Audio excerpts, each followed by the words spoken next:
What I want to see when I see a logo and I see a tagline, I want to be able to get a feeling for the style of that firm without having to have one person tell me.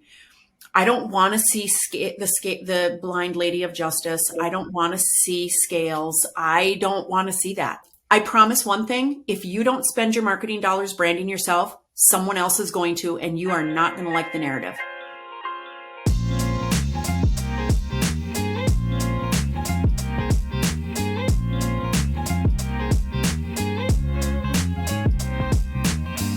Hey everyone, welcome back to Answering Legal's Everything Except the Law podcast. I am your host, Nick Werker.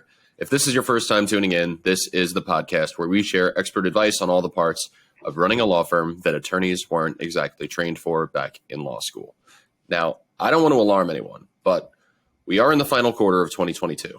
And before we start diving headfirst into the holidays, you'll probably want to start laying out marketing plans for the new year and check in on the state of your firm's brand to see if there are things that you can improve upon in 2023. But if you have no idea where to begin with any of these tasks or things, do not worry. Our expert guest today is Nancy O'Hare-Zika. Nancy is the owner of Gavel Marketing and has a ton of great marketing and branding wisdom to share. We are very excited to learn from her today. Nancy, thank you for being here. I really appreciate it. Thank you. It's a pleasure being here. I love talking all things marketing and branding. I'm a marketing nerd.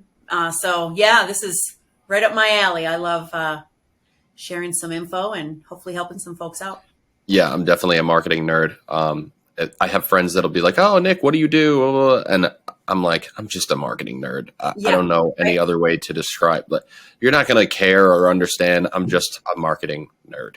Yeah, it's just easier if you just keep it simple like that. You know, it's all encompassing. We're marketing nerds. That's what we do. Exactly. Especially my parents want to know what I do. And I tell them, just tell people I do marketing because they want to tell their friends. Can you tell us a little bit about yourself and your legal marketing background? Sure. So I have been involved in marketing for many, many years. I was actually a general manager and marketing director for a company, and it evolved into my own business. It was never anything that I planned on. I actually helped develop a commercial years ago, about 17 years ago, and there were some awards won with it, and other people started calling and asking me if I could help them create a similar style video. And this was back before people used the word branding or storytelling, and we didn't even know what it was. We just knew it was different, and it wasn't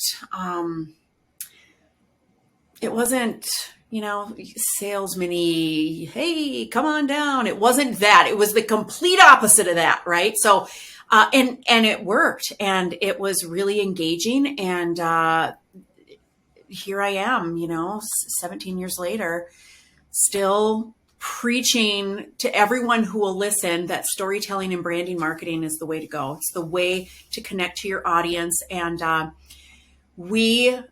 and it happens all the time. I will actually refuse to do the old, come on down and, get your balloons and your popcorn. And, oh, by the way, have you been injured in a car accident? So that's just not my style. That's not our style. We have a team of 17 here at Gavel Marketing. We do everything here from social media management to graphic design. Video creation is our calling card. That's really what we're known for. And our style is very noticeable. I get people really will say, "Hey, I just saw this, commercial. Do you work with XYZ firm?"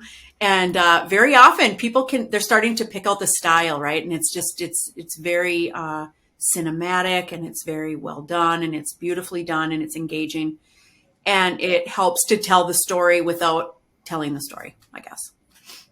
I think I know what you mean. And I think that I know the answer to the question that I'm about to ask you. But I'm going to ask it anyway, because obviously I want to hear your take on this.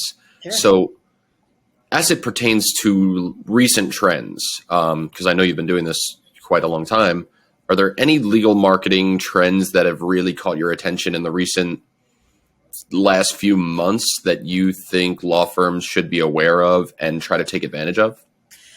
Well, it really depends. It depends on the division of law that you're practicing. Some areas of law are more are going to work better with things like TikTok, right? Or where some are absolutely not, right? So if you are practicing elder law, estate planning, probably the trendy TikTok area might not be your calling card. You might want to focus more on digital marketing, streaming video on which is called OTT, over the top. So that's, so you have to look at your audience, I guess. So the best way to answer that is every audience is different and every platform is different based on who you're trying to attract. If that makes sense. So like, for example, the nice thing back in the day, right, when we would put something on broadcast television, you had no way to narrow demographics. You couldn't say, we only want the people who are 50 to 70 that own their own home in this zip code to see our message. You couldn't do that. Broadcast television is a giant invisible fence around a huge population base, and everyone in that population base is going to see your spot, which results in a lot of people that don't need your services or it's not applicable. You're wasting a lot of perhaps marketing dollars. Where targeting, doing more OTT over the top, that's your connected TV. So Sling, Hulu, if you can get so micro focused on your audience based on their search habits that you can really make sure that your marketing dollars are being spent as effectively as possible now.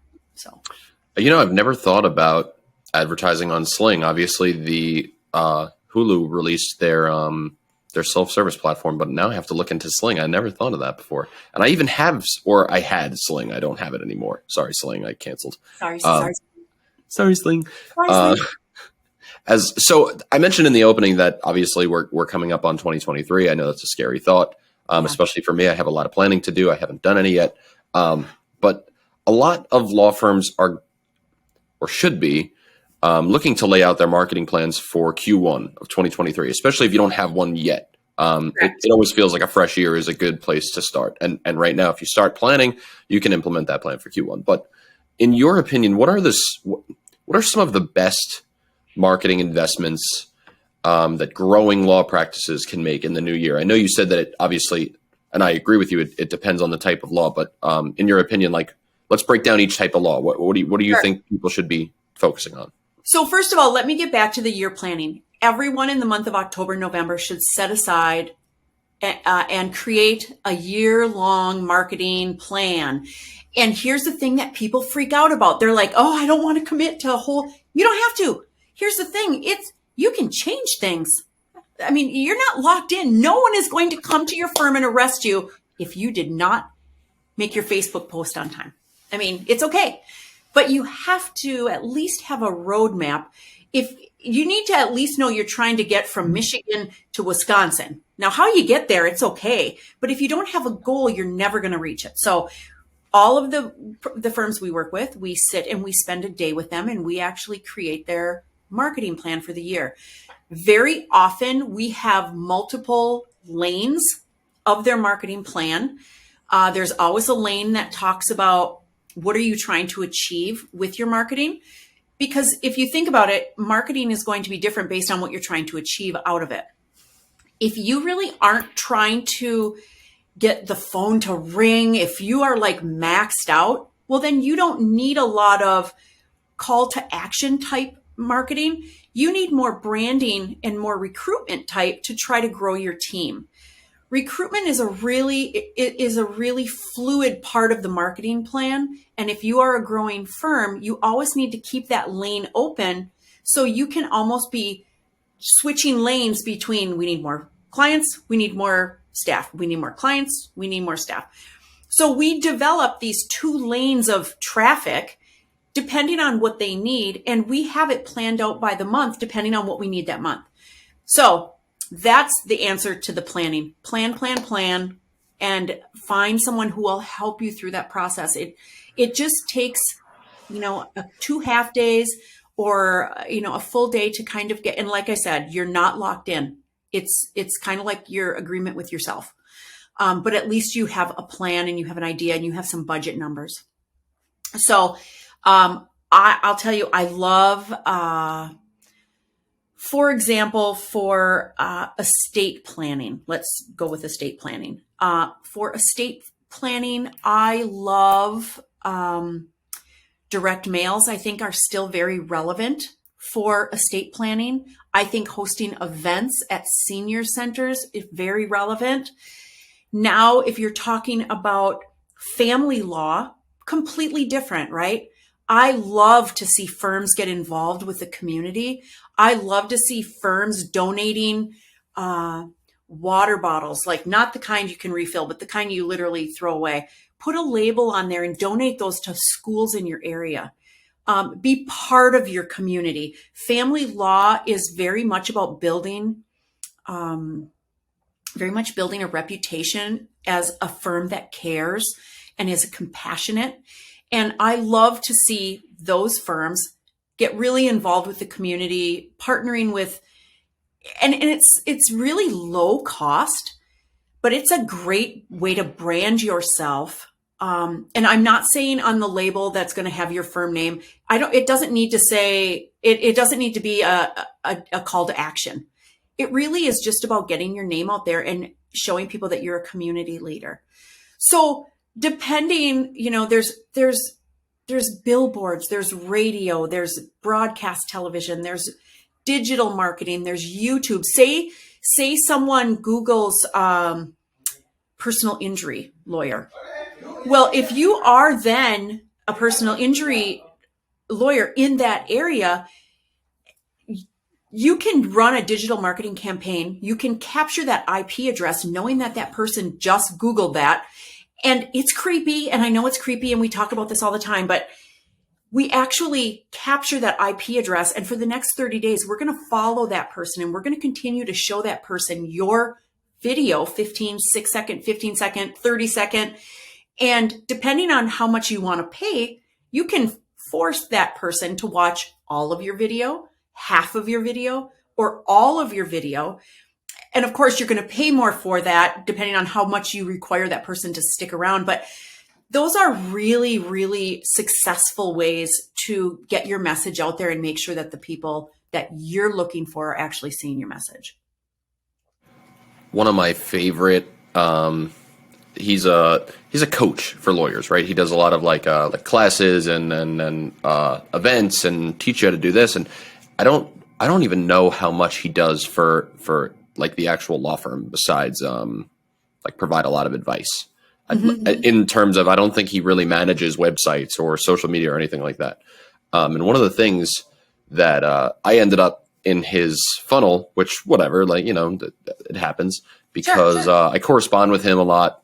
And one of the videos that I got like roped into, obviously for like 30 days, was, hey, I know that you checked out X, Y, and Z, and that you might be, I don't know, apprehensive to get started because you might be with another company or you might be this. And so what I'm doing is, if you're watching this video, I'm going to do whatever I can for you until your contract is up. I'll do it for free until your contract is up. So, if you feel like, oh, I'm already into this contract, and just come to me. And if it works better with us, by the end of your contract, we'll buy you out. We'll do this. We'll make it work. Don't feel like you can't contact us for help because you're stuck. I don't want you to do that.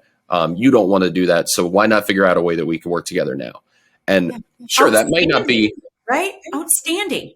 It might not be applicable to law firms, right? Because maybe you don't want to fire your law firm, right? And somebody else does that. But what it does tell me is that if somebody Googled personal injury lawyer in my area and you have something that says, hey, I saw that you checked out my website, you might be really scared of starting this process. You might not think you have a case.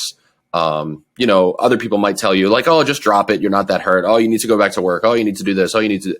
But why don't you just call me and I'll evaluate it for free and I'll tell you whether you're not or not you have a case. There's no hard feelings. Why don't you just call my firm and let us figure out if we can help you? And if we can't, then you've lost nothing. But if I can, then, we can really help you make sure that you get your life back on track the way that you need to be.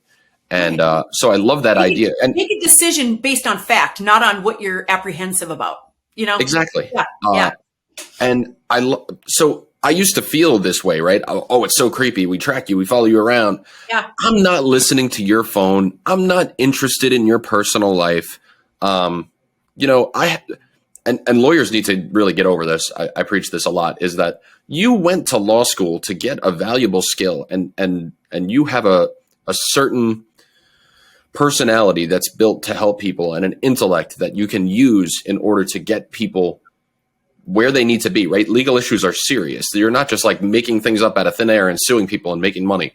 Right. So if this is providing a helpful service to people, why not take advantage of it, right? Sure. We're not selling like lemon cars here. We're helping people get their lives back on track. So rant over. I'm so sorry. Yeah. No, you're absolutely right. You're absolutely right. And another thing that I think that a lot of firms get stuck on, so many attorneys and employees within a firm, they feel that everyone around them knows what they do. And here's the thing. So I use the bullseye analogy, and I wrote an article about this about a year ago. And the bullseye came to me because the number one thing I see on Facebook in communities, like not like legal based communities, just like random local communities here in my town in the Upper Peninsula of Michigan. Who is the best for elder care? Who is the best attorney for estate, business, whatever personal injury?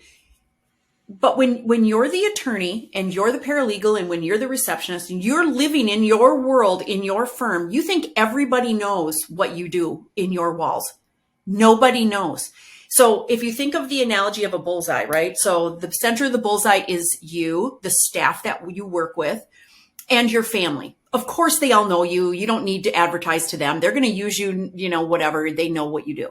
The next row are people, colleagues, your friends, people who you've worked with in the past. They know you. They know what you do. They are going to use you again and again and again based on either past experience or your friendship or whatever. You literally get one more ring out on the bullseye. People know that you're an attorney. They might know where your firm is located. They might see the signs. Not a clue. They don't have a clue. They just know you're an attorney. So again, that is why marketing is so important, but you have to remove yourself from your sheltered world of your logos and your letterhead and your pens and the signage on your door that you see every day. You cannot make the assumption that everyone knows what you do, because I 100% promise you there is a ton of people who might know that you're an attorney, but they have no idea what you do. And so it's your job to tell that story and to educate people to help make your phone ring. So I want to talk about this. So what we're talking about really is establishing your brand, right? Correct. Because your logo is whatever. I'm sure your logo is great. I'm sure your signage is great. I'm sure your slogan is clever. But that doesn't necessarily mean that you have an effective brand. So Correct. What specifically should attorneys be evaluating in order to determine if their branding efforts are working well?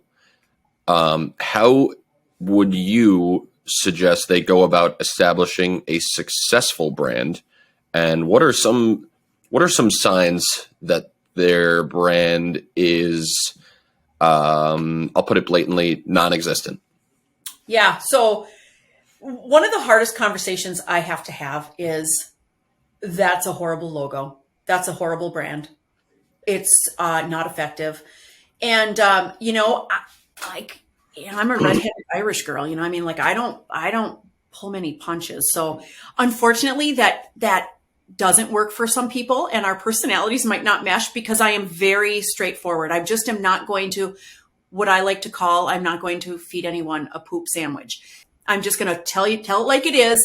And some people are very receptive to that. Some people not so much, right? So, but when you're creating your brand, your logo, your story. You have to really put thought into that, and you have to, what I want to see when I see a logo and I see a tagline, I want to be able to get a feeling for the style of that firm without having to have one person tell me.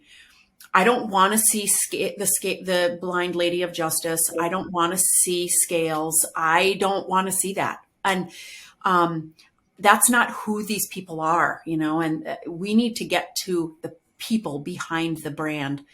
And no one can tell that story better than the people who work there.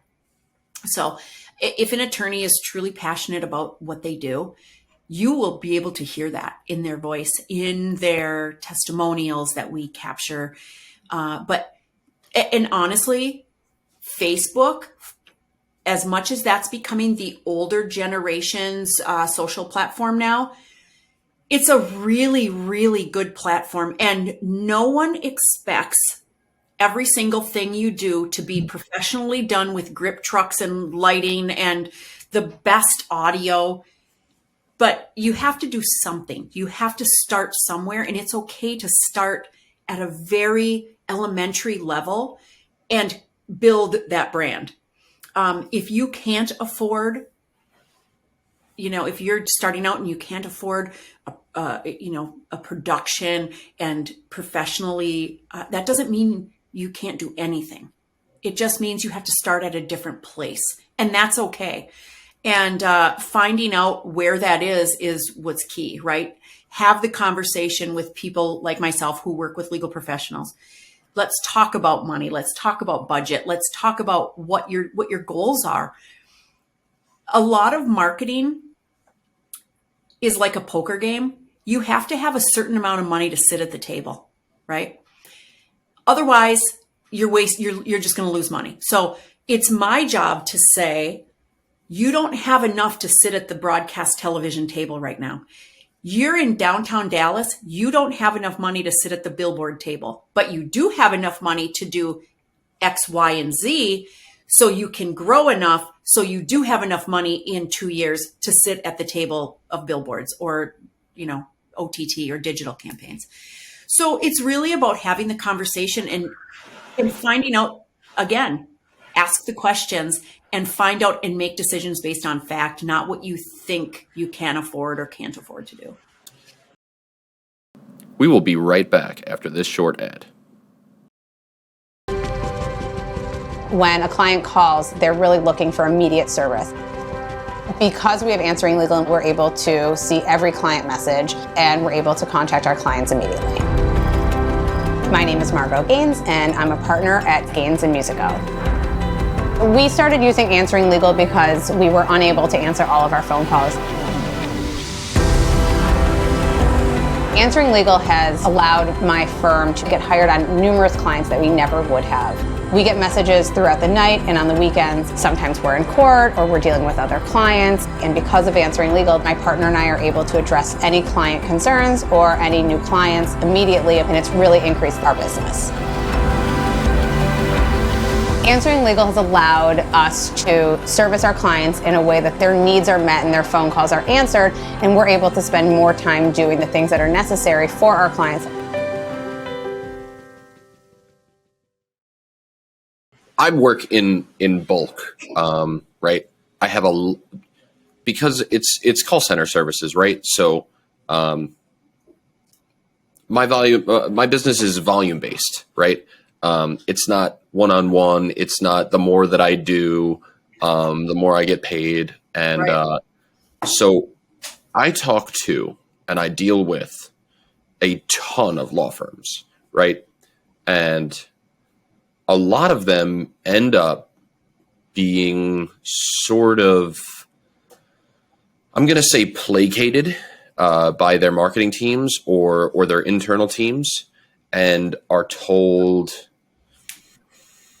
I don't know, different reasons for why they might succeed or fail. So I respect that. I respect that what your company and what you will do is give them an honest assessment of where they're at and help them see that it's not silly or stupid to want to be on broadcast television, right? That's a No. great aspiration. I think we've looked at the history of law firms that have started, right? I think Jacoby and Myers was the first one to get on broadcast television nationwide, and that's a household name, right? So somebody who's ambitious and has a really great law firm, and maybe they're making a ton of money, want to be on television, and they're not ready to do it yet. Their infrastructure isn't ready. They don't have the budget, right? So if you spend, I don't know, $1 million on a TV campaign, you won't be able to function and pay your staff. That doesn't really behoove you, right? You need to have working capital so that you can get those cases done, because they're going to be long in the tooth. So what I think is really important is to have a partner, or I'm going to say agency, be able to assess the landscape of your marketing and your competition around you, and say, hey, we can work towards that, right? Here's the budget that you would need, and here's what we think your working capital might need to look like in order for you to successfully launch a campaign of that magnitude. But let's focus right now on really taking over, local search. Let's focus right now taking over Instagram ads. Your competition is really not running on Instagram. I'm not seeing a lot there. And that could be like some really low hanging fruit for you. And let's work towards those goals. And so, but I love your idea of storytelling, because I see, I'm not going to name names, right? But I've been watching hockey. I'm not the biggest hockey fan in the world, but it's fun to watch. And in between the breaks, there's a law firm that I don't know the name of the law firm. I know nothing about them, but all they do is, this game is sponsored by X, Y, and Z. If you've been injured, call this person. And that doesn't really do anything for me. It's cool to sponsor something, and it's cool to be, I guess the signage is there and the brand awareness is there. But here's my idea, right? Is I watch the NFL a lot, and people get really annoyed about the NFL because every time somebody makes a catch, they're like, oh, this guy's got a great story. He came from this neighborhood, and he put himself through college, and then this terrible thing happened to him, and he overcame it, and now his whole foundation is dedicated to changing those people's lives. And we're not just saying this. He's out there every day in soup kitchens, serving up this, doing the work, right? And that's a really compelling story that keeps people involved, while there's tons of ads and they're really working to create a story. So I think lawyers will say that they don't have those types of stories. I'm just a lawyer. I just went to law school. I've never had anything bad happen to me. But your clients might have a story, and what you can do is help them tell it. So sometimes save their life, give them their life back. I mean, we're not talking about, oh, look, I bought you a chicken McNugget. I mean, literally, some of these firms are giving people's lives back. You can't put a dollar amount on that. I mean, that is so, I have seen so many clients and listened to their testimonials, and they weep. I mean, capturing that is one of the greatest honors I have, honestly, is listening and helping people tell that story. And you're absolutely right. Whenever those, I'm a big hockey fan, big NFL, but I get sucked right into those stories. I am I'm the president of that fan club because of how they were raised, how they overcame. And I am the normal customer. I'm the normal client. I'm the average client. And if something can pull at my heartstrings, especially in certain areas of law, I mean, man, I'm all in, right? So you're absolutely right. That storytelling is such a vital way to market. I think it's really funny. So I'm a diehard New York Giants fan. Oh, I'm super sorry. And that too. But I hate the Cowboys, right? I'm supposed to hate the Cowboys. I love the Cowboys. That's my team. Anyway. Well, I'm also sorry to hear that. But I love Dak Prescott, right? And why do I love Dak Prescott is because they tell his story so well. He's a real advocate for mental health, and he really walks the walk, right? So what they'll do is they'll do like a cutaway, and he'll be, talking about his foundation, and he's really offering up his own personal anecdote about his struggles with mental health. So I want to know your expertise about incorporating that type of storytelling into your marketing and branding. Can you talk a little bit about lay it out for me? How can you be a storyteller in your marketing and help your law practice connect with potential new clients? So a lot of that has to do with how you capture and what platform, right? So depending on what platform, you will determine how you're going to tell your story. So obviously video is king. Video is king for a number of reasons. And it's the reason why it's our number one calling card, right? Is because video is so important.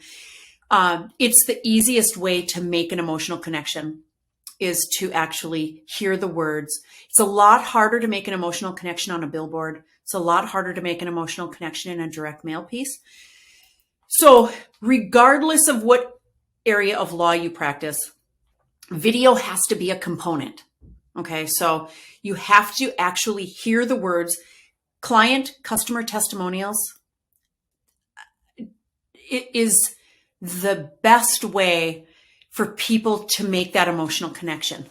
Of course, some areas of law, it's a lot easier to interview a client than it is other areas of law. If you are defending murderers and they go to prison, okay, it's probably going to be a little bit more difficult. But if you represent someone who has been charged and you've basically given them their freedom back, man, is there anyone better to talk to, right? If you are talking to, family law or personal injury law, and you're able to talk to someone who had no money and they couldn't walk and they needed assistance, and you were able to help them get the help they needed and win their case. That stuff, man, that hits home. So, I just totally got off track, but anyway, but putting those stories, creating those videos, putting those stories together, and then implementing them everywhere you possibly can, from social media to your website. Website is something we haven't talked about. Every single landing page on your website should have video content telling your story, depending on what it is. So if you're a firm that has multiple verticals, you're going to want to make sure you have an applicable video on each page of your website. The reason is because A, it tells your story. Nothing will tell the story better than visual and audio. The second reason is the goal of a website is not just to inform, but also to increase your SEO, okay, search engine optimization, right? Keeping people on your website for longer, Google thinks, oh, all right, that firm must be relevant. They must have something good to say, because people go there and they spend 20 to 30 seconds per page. They don't jump on and bounce right back off. That tells Google they're not relevant.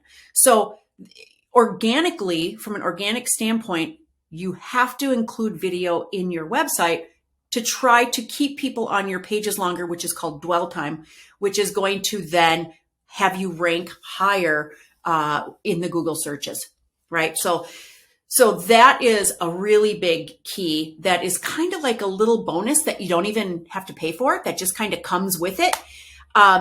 Putting things on social media, putting things on Insta, any sort of video content all of that's going to help tie your brand together. But what's going to happen if you spend time and energy telling your story from a video standpoint, every other marketing platform that you attempt, whether it's direct mail, whether it's a billboard campaign, whether it's radio, every other campaign is going to be more successful as you continue to tell your story. It's a building block. So you have to lay this really strong foundation. And I promise you, everything you do will get easier. And all of a sudden, you're going to notice that the phone's ringing more. People are talking more.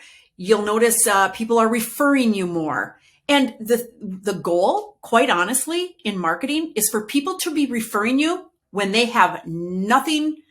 They have no idea. They've never worked with your firm, but yet people are referring you just based on your marketing story that you've already put out there.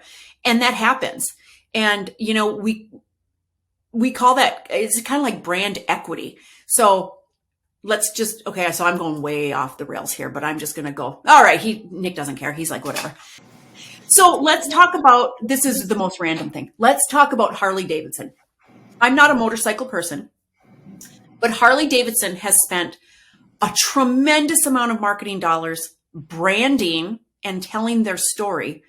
So a motorcycle is a motorcycle. Now, yes, I'm not saying that Harleys aren't the best. Maybe they are, maybe they aren't. Maybe Indian is better. Maybe, I don't even know. But if you're just looking for a motorcycle to get you from point A to point B, I certainly don't think I would need a $50,000 motorcycle, right? People every single day decide to pay so much more, like 300% more, because Harley Davidson has done its job to build its brand to the point where people will pay more because of brand equity. So brand equity is the difference between what your competitors are charging, or your other attorneys in your demographic, and what you're able to obtain and your reputation level based on how much money you have or how much branding you have done. So people are willing to, every town has that person. Like if I got a drunk driving tomorrow, I know exactly who I would be contacting. Is he the cheapest? No. Is he the most expensive? Yes. Would I still contact him? Yes, because I know he is the person I need if I'm in trouble. Same thing for every area of law. And so spending your marketing dollars to build that brand equity. So if people are in a situation where they need help, they don't care about the cost. They are going to contact you because you are the best. And I promise one thing, if you don't spend your marketing dollars branding yourself, someone else is going to, and you are not going to like the narrative. So, you may as well spend your marketing dollars telling your story honestly and from your heart, and not give other competitors the avenue in to tell it for you. So I like examples and I like stories. Mm-hmm. That's just who I am as a person. Sure. Like if I want to tell you, if you ask me a question, I'm most likely going to answer it with a personal anecdote about my life, because everything revolves around me, right? I want to know, because you obviously do this for a living. This is your vocation. Can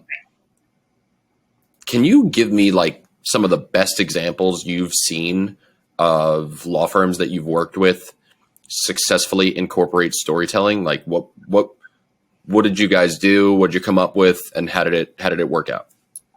Yeah. So, I work with a firm, 3 firms actually in Wisconsin. And they really are in Wisconsin. I'm not making that part up. They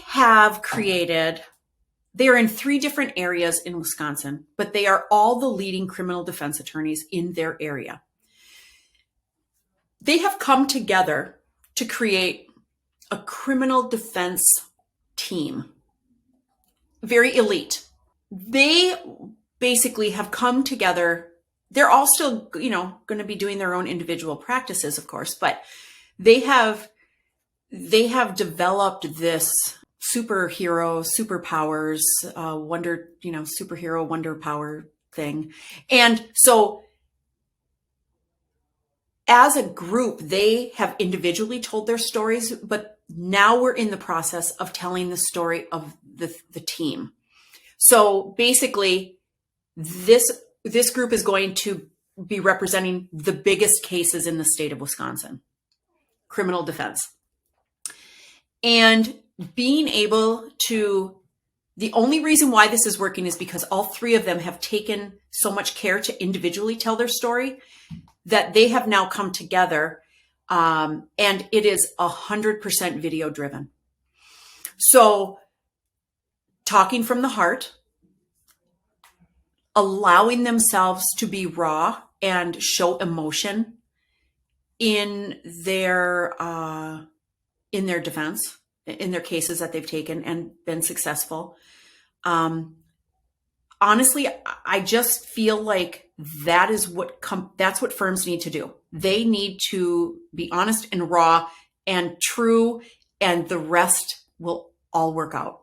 I really believe that. I really believe if people don't try to put on some persona that there's something they're not, or come off as aloof, and that's not a successful way. I will also tell you a really cool way to tell your story is creating almost a documentary style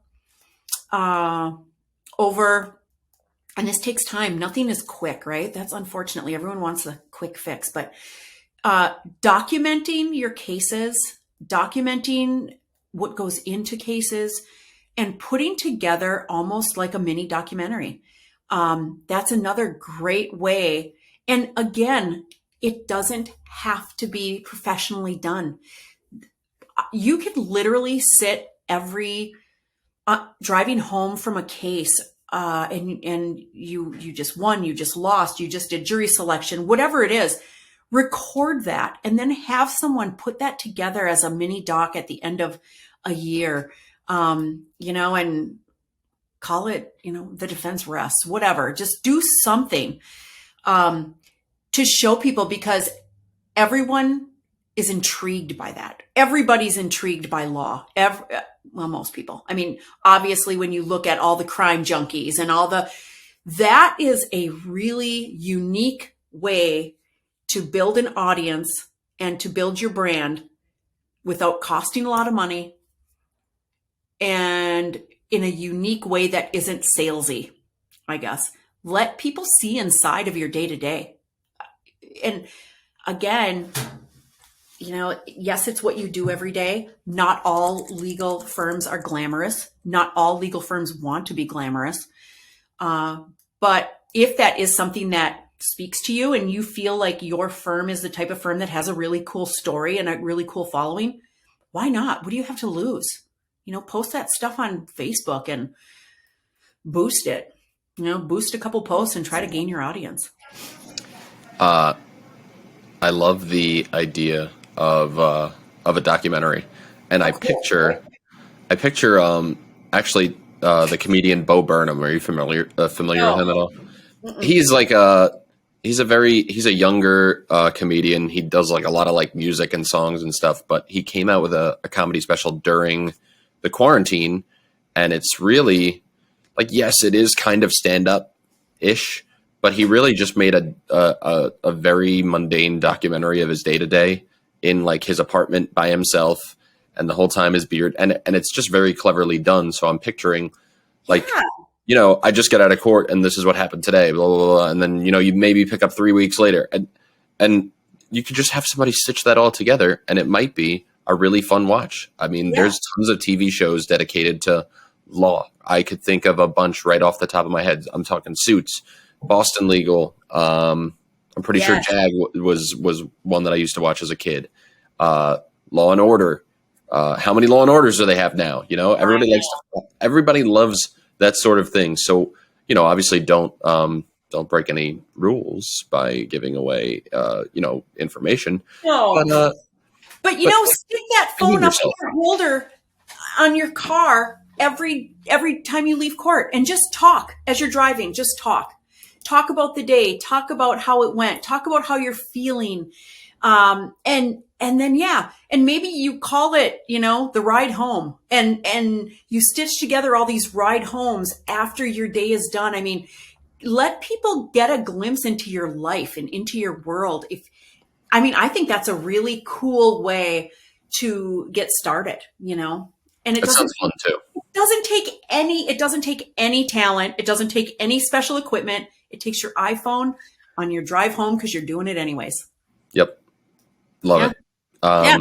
So can you tell us a little bit more about some of the services that Gavel Marketing specifically provides. And if any of our listeners want to reach out to your team to talk, like what's the process? What's your process? How can they do so? Where do they get in touch with you? Give me the spiel. The spiel. Yeah. So, again, we're a crew of 17. And when you partner with Gavel, you get the team. So whether you have a marketing team in your firm or whether you have nobody, we will work with you and do as much hand holding as you need or as little as you need. And we do work with some firms that need a lot, like they need everything. We kind of are their marketing division. We have some firms that have an entire marketing division already, and we just supplement. So we have 5 videographers. We have 5 editors, and they are here just shooting and creating video content. We have 2 full-time graphic designers, Noah and Alec, and they do everything from brand new logo design, rebranding, to, hey, I want to create a trifold or a rack card or business cards or whatever it is, anything graphically driven, billboard design, direct mails. We have 2 market strategists here, Daniel and Alex with an X. We have an Alec with a C and an Alex with an X. And yes, I screw it up all the time. The 2 guys, Daniel and Alex, they are our market strategists. So what would happen is, say you're from you live in Green Bay, Wisconsin, and you want to figure out how to best market. How much would it cost to put something on Hulu? How much would it cost to put something on broadcast, a radio, billboard campaign? They dig into your what's called your DMA, designated market area. And they do all the research for you. And that's all part of being a Gavel partner. That doesn't cost anything for them to do that. But and we also have social media management. Olivia runs our social media management division. All of our posts are custom created for social media by our graphic design team. So it isn't random apple pie recipes. You know what I mean? Like we make every post relevant based on your type of law. Of course, one of our biggest things that we have to do when someone partners with us is they need to decide whether they're going to have us come to them for a 3-day shoot, a 2-day shoot, a 1-day shoot, because we need footage, and we need stills.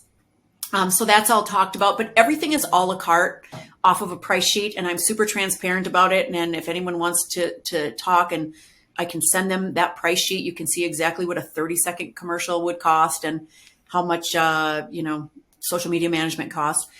And really visiting the website, callgavel.com. That is probably the easiest way. There's also a lot of examples of our video and our social media and our logo redesigns on the website. My email addresses, my contact information is on there, as is Josh Counters. Josh is our director of operations for Gavel. He and I are the 2 first people that you would be meeting with.